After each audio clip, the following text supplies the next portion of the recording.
So in today's lectures, we are going to discuss about the parathyroid glands. What are the hormone synthesized from this particular gland, and what is the biosynthetic mechanisms. And after that, I will discuss about the release of parathyroid hormones and what is the mode of actions of those hormones in the target cell. So as we know, like thyroid glands, parathyroid glands also has a specific histological features. So according to the histological features, what is the exact locations of parathyroid glands and what are the most important cells involved in these parathyroid glands and what are the secretions and how these secretions regulates different physiological events. You can see these are the parathyroid glands, which is basically located at the posterior sections of the thyroid. And the total numbers of parathyroid glands is 4. And all those 4 parathyroid glands are equally important because all those parathyroid glands secrete some parathyroid hormones. Now, question is, what are the most important cell types that constitute the parathyroid glands? Yes, if you see the histological features, parathyroid glands mainly composed of 2 types of cells. Out of these 2 types of cells, one is the most active cells, so-called the functional cells, in comparison to others. So, what are those cells? One is chief cells and another is oxyphil cells. Now, question is, what is the functional features of both the chief cells and oxyphil cells? You can see the histological features of both the chief cell and the oxyphil cells. Here's chief cells, the most important one because it involves with the secretions of hormones. It involves with the secretions of PTH hormones. Whereas if you see the oxyphil cells, the purpose of these cells is still unknown, right? So what are the other basic differences between chief cell and oxyphil cells? The chief cells, they contain prominent Golgi apparatus and endoplasmic reticulums. Both the Golgi apparatus and endoplasmic reticulums allows the synthesis and secretions of PTH, right?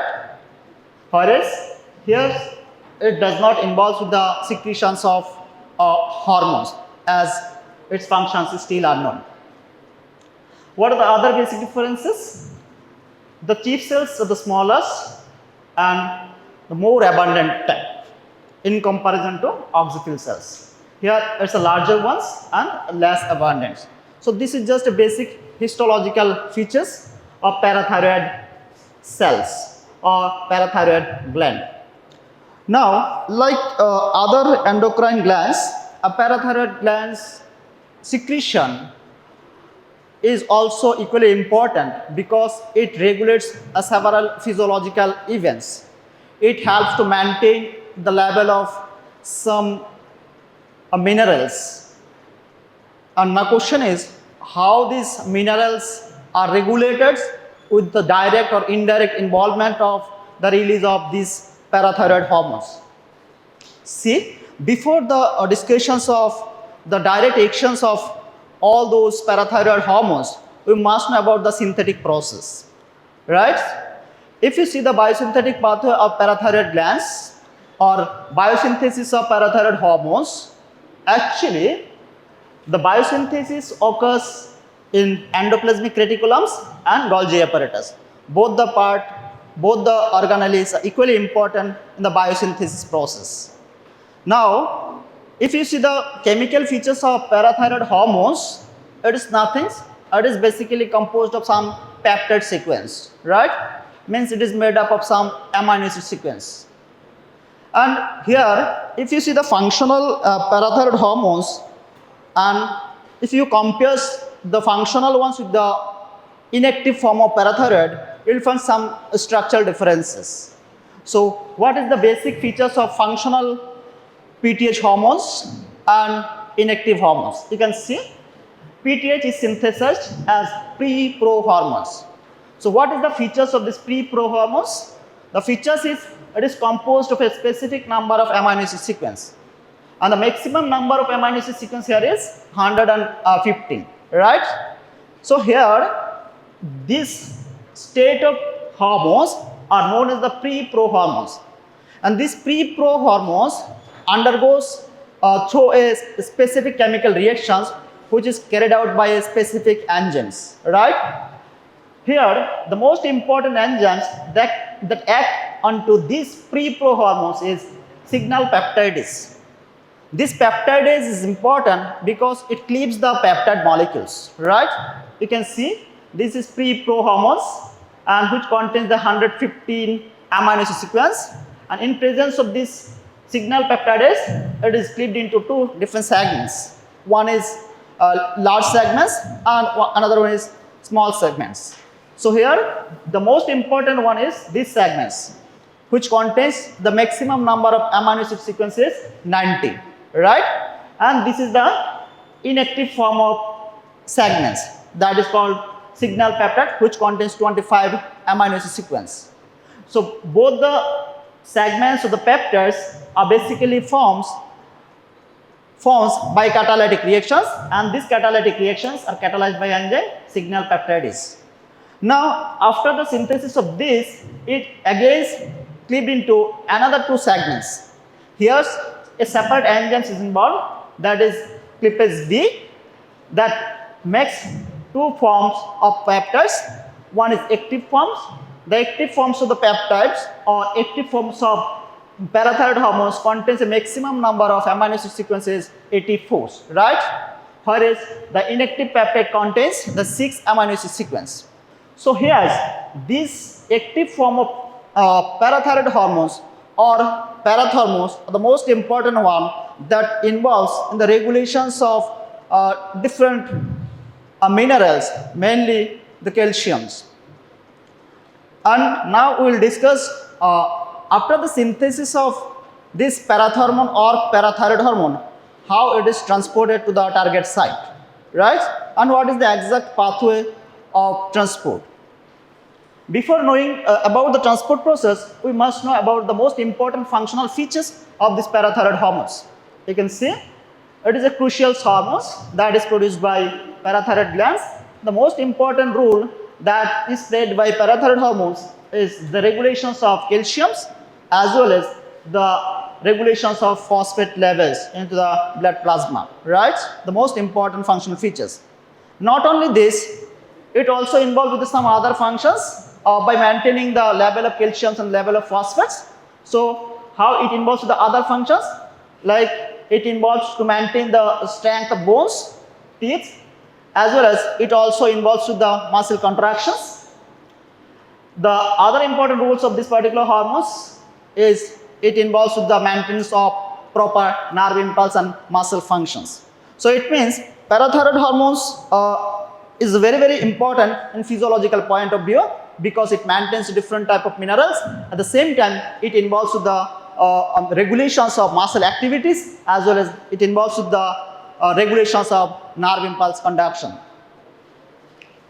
What is the exact mechanism of transport? So the transport mechanisms is very important because if the hormones are transported properly to the target site, so that the hormones will act properly in the target site. So here the transport mechanisms occurs or transport of these hormones occurs in two different forms. One is the combined form of parathyroid hormones and another is free form of parathyroid hormones. Now what is the exact mechanisms of the transport? PTH synthesis and release is a continuous process, and with about 6 to 7 superimposed pulses each hour. It means whenever the hormones are released, the frequency of the release are of different.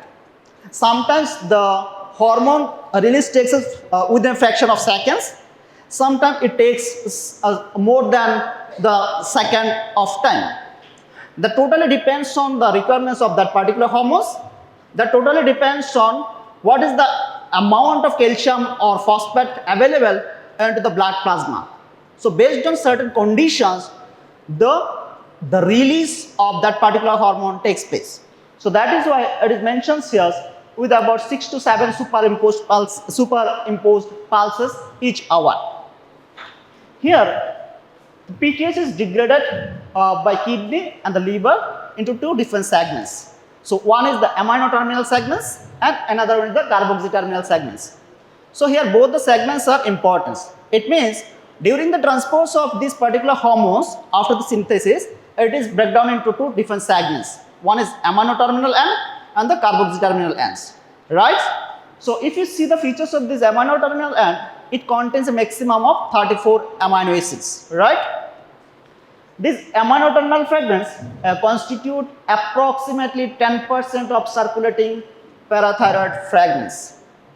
It means out of total hormones or total PTH, around 10% of circulating PTH fragments are amino-terminal fragments, right? And if you see the biological features of these 10% circulating PTH, it is biologically active part, right? But what is the disadvantage of this part of PTH fragments? Disadvantage is its short half-life. So it sustains for a very short period of time in the circulating fluid or body fluid. This is the disadvantage of having these circulating PTH hormones in the blood plasma. If you see the carboxy-terminal fragments, it constitutes 80% of the circulating PTH, right? But what is the disadvantage of these carboxy-terminal fragments? Have no biological activity, right? It has biologically it is active, but it is biologically inactive, but longer half-life. So there is some differences between the circulating PTH fragments which contain the amino-terminal one and the carboxy-terminal ones. So now question is, how much is remaining that is released that is going to transport into the target cells? Only 10% are remaining, right? So the intact hormones accounts for 10% of the circulating PTH related to peptides. It means these 10%, which is the intact ones, is the most important one. Why it is important? It is important because its half-life is also more and it is intact. So, and it is biologically active. So that is why during the measurements of the PTH levels into the blood plasma, the measurements of this intact form of circulating PTH peptide is most important or reliable index, right? You can see determinations of the intact molecules is the only reliable index of PTH levels. There is no value of the measurements of these amino-terminal fragments. There is no value of the measurements or estimations of carboxy-terminal fragments because it is biologically inactive. But the intact form is the most important one because its half-life is most, at the same time it is biologically active. That is why it is the most reliable index about the measurements of PTH level. Now, after the synthesis of PTH, the PTH hormones are transported in a specific form, so-called intact form, into a target cells, into which it will act based on certain conditions. Now, question is, what are the conditions and how these PTH hormones act? And what are the other influencing factors that facilitates the release of these PTH hormones?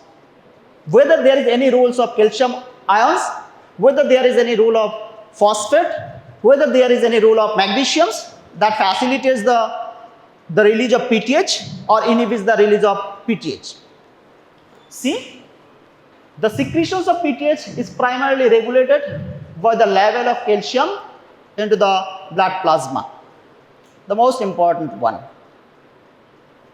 As we have already mentioned, calcium has some functional features because it involves the muscle contractions, it involves some other biological activities. So here, to maintain the normal or optimum amount of calcium is very important. So here, this optimum level of calciums also involves with the synthesis or secretions of PTH. So that is why it is mentioned the secretions of PTH is primarily regulated by the level of calcium that is present in the plasma. When calcium level drops, the parathyroid glands release PTH into the the parathyroid glands release PTH into the bloodstreams. See, here we will discuss about what is the exact mechanism. So how these calcium ions facilitates or inhibits the PTH release. Other than this, the level of calcium is not only important once, there is some calcium sensing receptors. That calcium sensing receptors are very much sensitive to the changes of calcium levels in the blood plasma. So now question is, what is the exact locations of those calcium sensing receptors? Yes, there are certain cells, and into those cells or surface membranes of those cells contain these calcium sensing receptors. The most important one you can see the tubular cells that is present in the kidney, right? So here the release is stimulated by the decreased calcium levels binding to the calcium sensing receptors that is present in the surface of the parathyroid cells, and the secretions of PTH can also influenced by some other factors, that is the active form of vitamin D, right? So other than the active form of vitamin D and calcium, some other molecules also influence the release of these parathyroid hormones. So what are the other things and how they are involved with the release of those parathyroid hormones? See here, high calcium suppress the PTH secretions and low calcium stimulates the hormone release. And even the small changes in the plasma calcium levels are detected by the parathyroid calcium sensing receptors. So here the calcium sensing receptors are mainly present in the surface. If you see the structural features of the sensing receptors, in two different conditions, the structural features also it differs. I'll show you how the structural features of the sensing receptor varies and how these structural features prevents the normal entry or exit of calcium ions or absorptions or reabsorptions of calcium ions under the influence of PTH. See here, an acute decrease in circulating calcium levels elicits the biphasic waves of PTH release. Here's the terms is very important, biphasic waves. As I mentioned, under certain conditions, body needs more amount of PTH in comparison to other state. So to maintain the optimum amount of PTH, in certain conditions, it needs to release the more and more amount of PTH within a short period of time. At the same time, in other conditions, it needs more time to secrete or release because the demand of this particular hormones is less.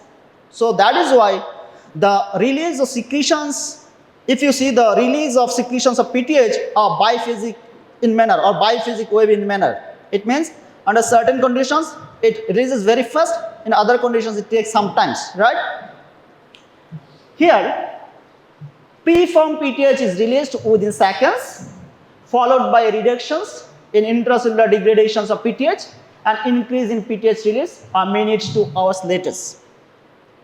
Right? So, there is a hypersecretions of the PTH, that is the preformed PTH within seconds. At the same time, it also, there is a secretions of PTH that takes a little more time, and that is totally depends on the conditions. Here, both the conditions, the hypersecretions or rapid secretions and delayed secretions, both the conditions actually helps to maintain the optimal PTH levels into the blood plasma, right? There is a tight regulations of PTH release by circulating calcium levels. That is another mechanism, so-called negative feedback mechanisms. These negative feedback mechanisms helps to maintain the optimum amounts.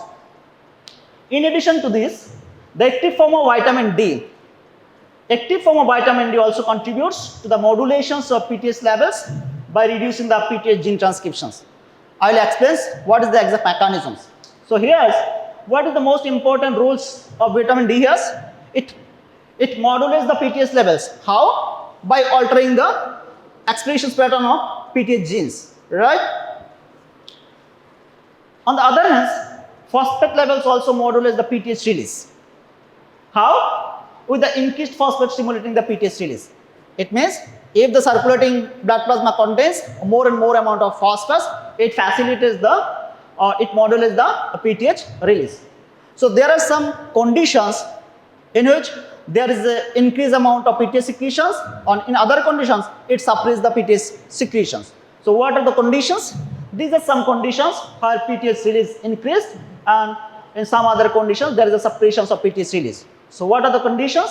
Like hypocalcemia, when the blood contains the low level of calciums, and hyperphosphatemia, the phosphate levels is high, and when there is a higher levels of catecholamines in blood plasma, this condition facilitates the PTH release. Whereas hypercalcemia, where the blood plasma contains more calciums, it inhibits the PTH release, and the active form of vitamin D also inhibits the PTH release. And there is another physiological condition called severe hypomagnesemia, and these conditions also suppress the PTH release. It means there are some conditions that facilitates the release of PTH, and in other conditions it inhibits the release. Now see, what is the exact mechanisms of the PTH release, or how the calcium levels facilitates the PTH release, or how the calcium levels inhibits or suppress the PTH release. As I mentioned, there are certain types of receptors that are very much sensitive to the changes of blood calciums. That is calcium sensing receptors. And that calcium sensing receptors are basically located into the surface of the cells. See here, this is the calcium sensing receptors. And if you see the structural features of both the receptors are a little bit different. It is little bit relaxed conditions. It is the constrict form of the sensing receptors. Now see, these receptors is the active form of calcium sensor receptors or calcium sensors, and it acts when the blood plasma contains more level of calcium ions, right? See here, as I mentioned, parathyroid calcium sensing receptors and its regulations of PTH release. So how these receptors involved with the regulations of PTH release, how these receptors act or alters its functional features based on the availability of the calcium ions. Here, increased calcium levels activates the calcium sensors that are present in the parathyroid cells, mainly the surface of the chip cells. The calcium sensors is nothing, it is a G protein coupled receptors. So as it is a G protein coupled receptors, obviously it contains some alpha subunits and beta subunits along with gamma. So here these are the features of the G proteins.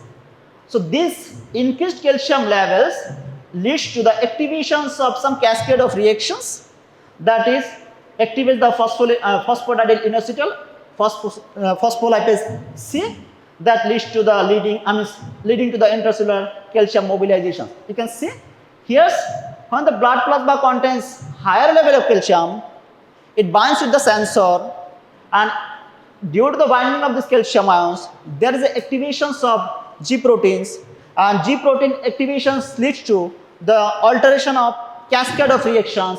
In this cascade of reactions, there is activations of phosphodidyl inositols, activations of phospholipase C, and these activations of phospholipase C or phosphodidyl inositol leads to the mobilizations of calcium ion into the cells. That is called intracellular mobilizations. Here, due to the intracellular mobilizations of calcium ions, it affects into another protein molecules, that is the protein kinase C, which was inactive. Due to the active mobilizations of these calcium ions, there is activations of protein kinase C, right? And this active form of protein kinase C helps into the downstream activations of the phospholipase A2, resulting in the activations of arachidonic acid cascade and the production of selective leukotrienes. You can see this is the cascade of reactions, and this cascade of reactions totally depends on the proper binding. This cascade of reactions depends on the higher level of calcium ion in the blood plasma, and this high level of calcium ions allows the proper mobilization of calcium ion into the cells. Ultimately, they produce the active form of leukotrienes, which is an intermediate product of PTH release, and these leukotrienes shows a different mode of actions. You can see these leukotrienes triggers the degradations of preformed PTH molecules and decrease the release of intact PTH. As I mentioned, the calcium ions, the most important ones that either facilitates the release of PTH or inhibits the release of PTH. That is totally depends on the amount or level of PTH. So here in the blood plasma, level of PTH was more. So in this particular conditions, if the level of PTH is more, there is a suppression of PTH release, right? So here you can see there is a suppression of PTH release. So why? Because of the formations of the leukotrienes, and these leukotrienes triggers the degradations of what? Degradations of preformed PTH and ultimately decrease the amount of intact PTH. Now, at the same time, I have mentioned not only the calcium ions, the vitamin D also played an important role, right? So, what type of vitamin D? The active form of vitamin D suppress the release, right? Here you can see how this active form of vitamin D suppress the release. A vitamin D mainly alters the gene transcriptions, the PTH gene transcriptions, right? You can see this is the active form of vitamin D. It actually involves the alterations of the PTH mRNA expressions. It inhibits the PTH mRNA expressions. Due to the inhibitions of this PTH mRNA expressions, obviously there will be lesser amounts of this particular or PTH release. You can see there is a degradation of intact form of PTH. Ultimately, there is a reduction of PTH release. So these two are the most common pathway. Here, one pathway involves the second messenger systems. This second messenger systems produce the leukotrienes, and these leukotrienes triggers the degradation process. Ultimately leads to the decrease of release of intact form of PTH. And in other forms, what we have seen is the vitamin D, the active form of vitamin D that directly acts into the nuclear genes, mainly the PTH genes that alters the PTH gene expressions, and due to the alterations of this PTH gene expressions that affects the release of PTH, there is a decreased amounts of PTH release. Other than this, there is another conditions, and that conditions helps to maintain the normal or optimum release of PTH. So what is that conditions? That conditions is the hypo level of blood calciums, right? So what is the exact mechanism of these conditions? In this particular conditions, it mainly acts into the relaxed form of calcium sensing receptors. So this is again present in the surface membranes. So these conditions directly triggers the release of PTH from the chief cells. Here you can see during hypocalcemia, the calcium sensors is in a relaxed conformations, and it does not activate the second messengers involved with the breakdown of preformed PTH. It means it does not involve with the activations of the degradations of the preformed PTH. So it means it will release the intact form of PTH, which is the active form, that is the 10%, which is the biologically active form whose half-life is more, and that is used as a biological marker about the level of PTH in the blood plasma. So acute decrease in plasma calcium causes immediate release of preformed PTH and stimulations of new hormone synthesis. So this is another conditions. In that conditions, what is that conditions? When there is an acute decrease in plasma calciums. So these conditions also has some impact. So what is the impact of these particular conditions? It causes immediate release of preformed PTH, means intact form of PTH, means not degraded one, which is the biologically active one. So this is one pathway of which the PTH hormone release are regulated in presence of hypo and hyper level of blood calcium and in presence of the active form of vitamin D. See, there are some other additional factors that also facilitates the release of PTH from chief cell. So what are these? PTH release is also under regulatory control of phosphates as well as the magnesium levels in blood plasma. Here, elevations of plasma phosphate levels increase PTH secretions. So what is the exact mechanisms of the increased level of PTH secretions in presence of elevated blood plasma? It causes the decrease in the phospholipase A2 activity, so which is the second messenger systems. So due to the decreased level of phospholipase A2 activity, as I mentioned, if there is a decreased level of second messenger systems activity, it will causes the effect in the PTH release. So here it is mentioned that when there is an elevated level of blood plasma, it increases the PTH secretions. So how? By changing the second messenger systems, mainly by decreasing the phospholipase A2 activity and arachidonic acid formations, thus removing the inhibitory effects of PTH secretions. So in previous case, what I mentioned, when the levels of calcium was more, this leukotrienes basically triggers the degradation process. But here, when the phosphate levels is elevated, so this also involves with the PTH secretions. But how? By decreasing the activity of the phospholipase A2 and arachidonic acids, and both the conditions are basically involved with the removing the inhibitory effects of PTH secretions. Means it facilitates the PTH secretions.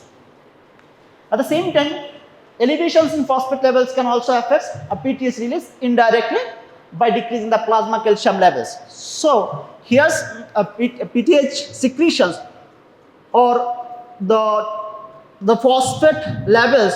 The phosphate levels is a direct effects as well as it is some indirect effects. So what is the indirect effect of phosphate levels here?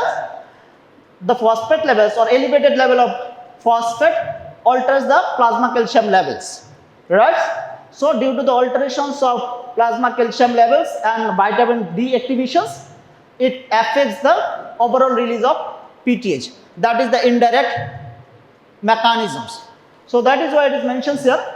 Elevations in phosphate levels can also affect PTH release indirectly by decreasing plasma calcium levels and vitamin D activations.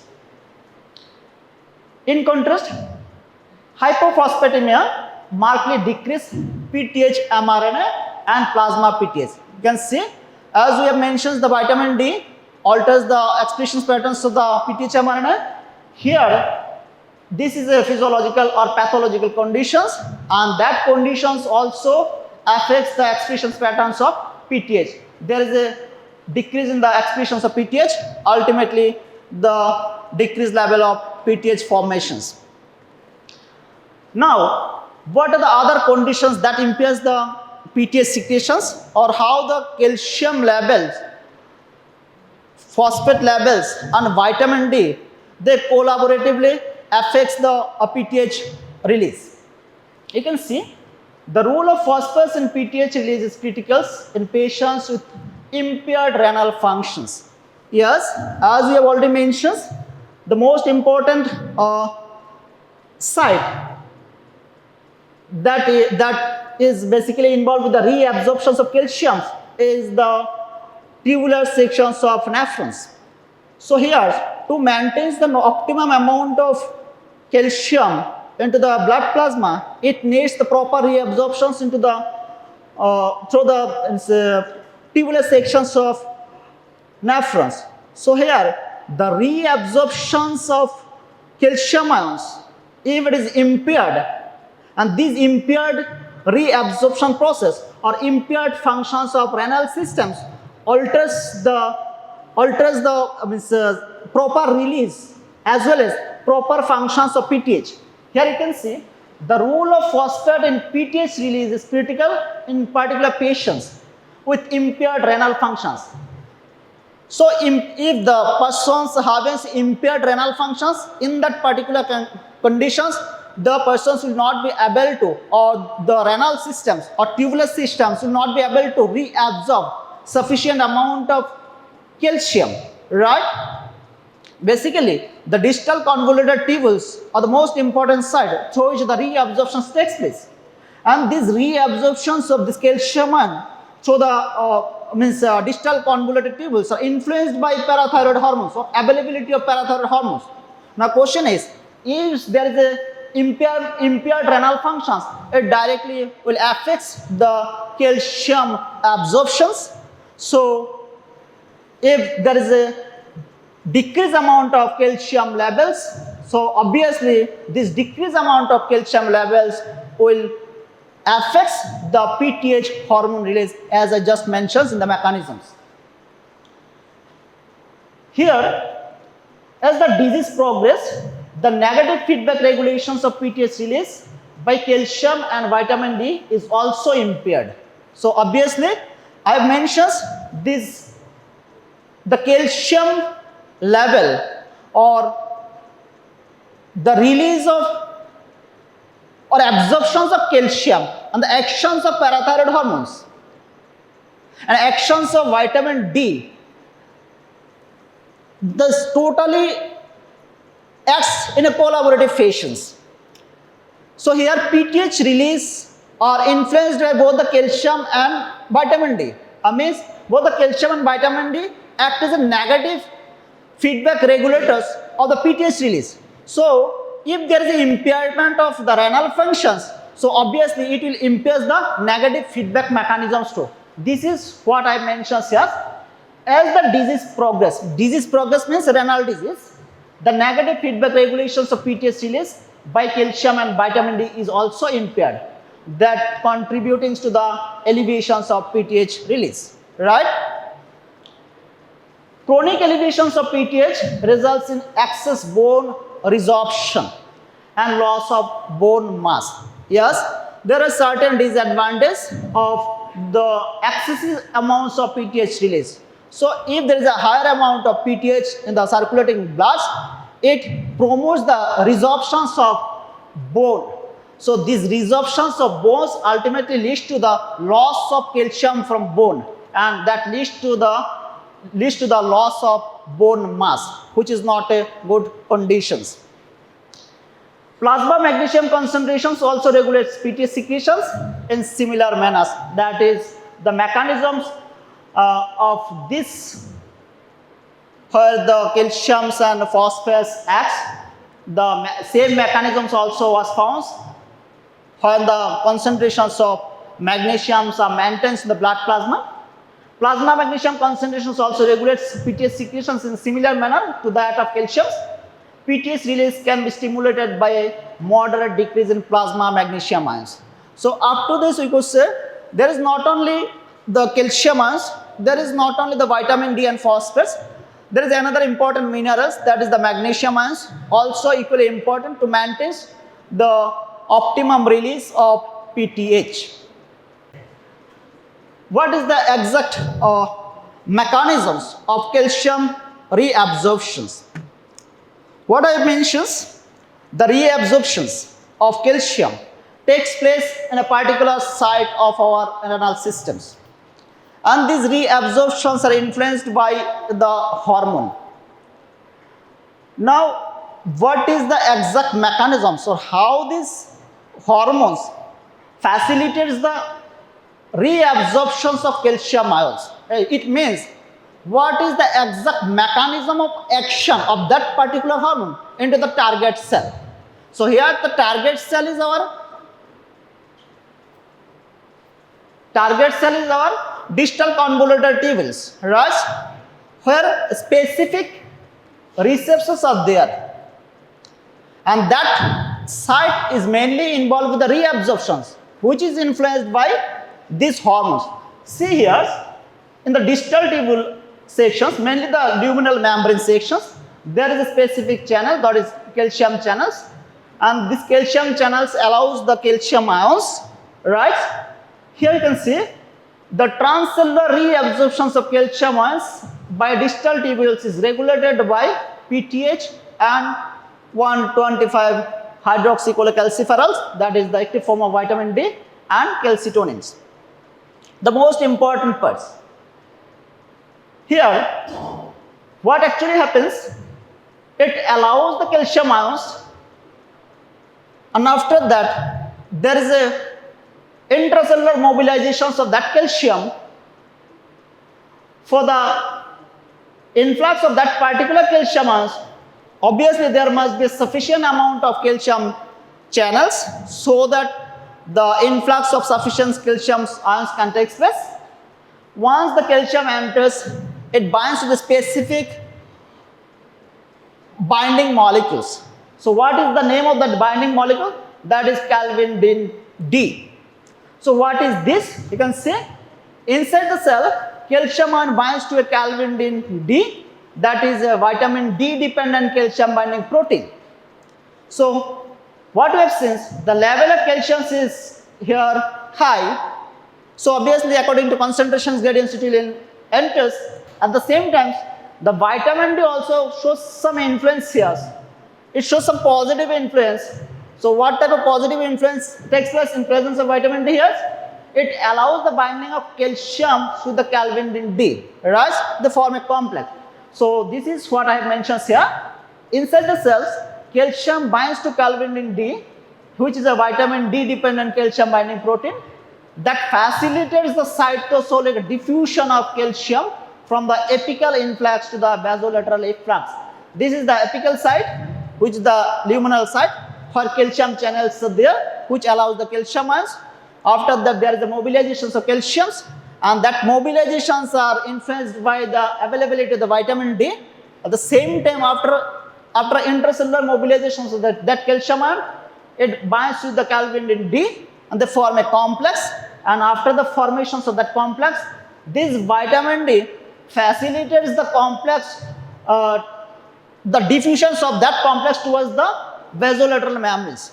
So what is the basolateral characteristic features of these basolateral membranes? The features is there is again another channels, that is also calcium channels. So here you can see calcium ion transports out of the cells through the basolateral membranes into the interstitial space, which is mediated by sodium calcium exchanges. So you can see in the basolateral membranes there is a sodium calcium exchanges, right? Through the sodium calcium exchanges, calcium ions can exchange. At the same time, these exchange mechanisms is also influenced by the availability of vitamin D. So ultimately leads to the release or efflux of calcium ions. So here, this was the most important mechanisms how the calcium reabsorption takes place under the influence of PTH. So the question is, here three things I mentioned. The reabsorptions of calcium mainly important because we need to maintain the optimum level of calcium, because calcium has some physiological importance. It involves the muscle contractions, it involves the nerve impulse transmissions, at the same time it involves the regulations of PTH release. Now what is the exact sources of that calcium?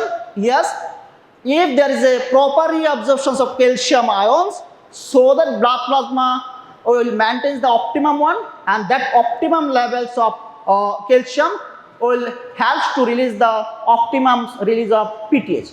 Now what is the exact mechanisms? The exact mechanisms was there are certain calcium channels. That calcium channels are mainly present into the luminal phase of the tubular sections of nephron, and that calcium channels are very specific.